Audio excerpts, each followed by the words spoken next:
Hello there, I'm Mr Greenwood, Head of Technology here at St John Fisher, and I'm going to outline today what's involved with GCSE Design and Technology.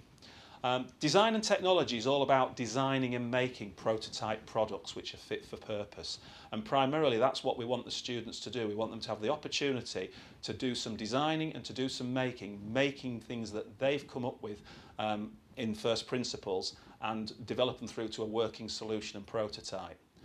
We're also having to think in terms about what goes on outside the classroom, and we're very keen to develop young learners who are responsible citizens and can make informed decisions about their own designing activities and indeed the products and devices that they use outside in the greater world to make sure that they support a sustainable economy and sustainable society for future generations. In terms of the examination as an overview, we do the AQA Design and Technology specification, and basically it builds heavily on what they've experienced at Key Stage 3. So students have worked in a carousel system studying food, studying textiles, graphics, resistant materials, such subjects as that, with the exception of food technology, for which one of my colleagues will be talking about food preparation and nutrition. All the other subjects are basically collapsed and embodied in the GCSE Design and Technology, and in particular form an essential part of the first part of the examination. Thinking about the examination process, the students are expected to complete a coursework project which stacks up for 50% of the marks, and they're also expected to do a single exam which counts for 50% of the marks. The exam is a single paper that's sat in June at the end of Year 11. The coursework is a substantial coursework project which they have to complete in response to an exam board set brief, what the exam board calls a contextual challenge. These are issued on the 1st of June in Year 10, and as a result of those being issued, students select one of the three contextual challenges and develop designs and ultimately a prototype proposal that will produce a solution and solve that challenge. Skills required and developed by this course. The primary skill that we're looking for, the primary skills, are imagination, creativity and the ability to innovate. Students are also expected to be able to analyse and evaluate the work of others.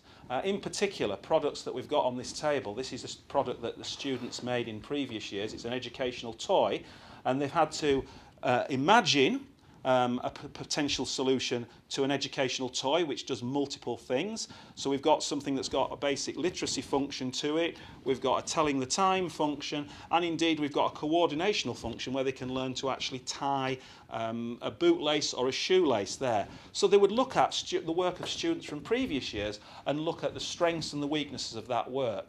In addition to that, something as humble as a paper cup, they would look at the requirements to make that product function and be fit for purpose. What are the requirements of that product? In the same way, we could well be looking at small electronic devices as well. Other things that we would particularly be looking for, the ability of students to work independently. There are opportunities for a lot of this work to be done at home, where they might be researching or carrying out an investigation, a questionnaire or a survey with a potential client, but they will have to do that independently at home.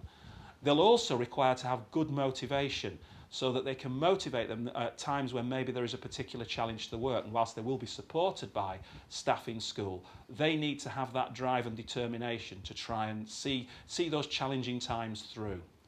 Teamwork is also a very big part of what students will be expected to embrace, particularly in school when they are working for some projects in small groups, and particularly supporting each other with regards to health and safety when in the workshop.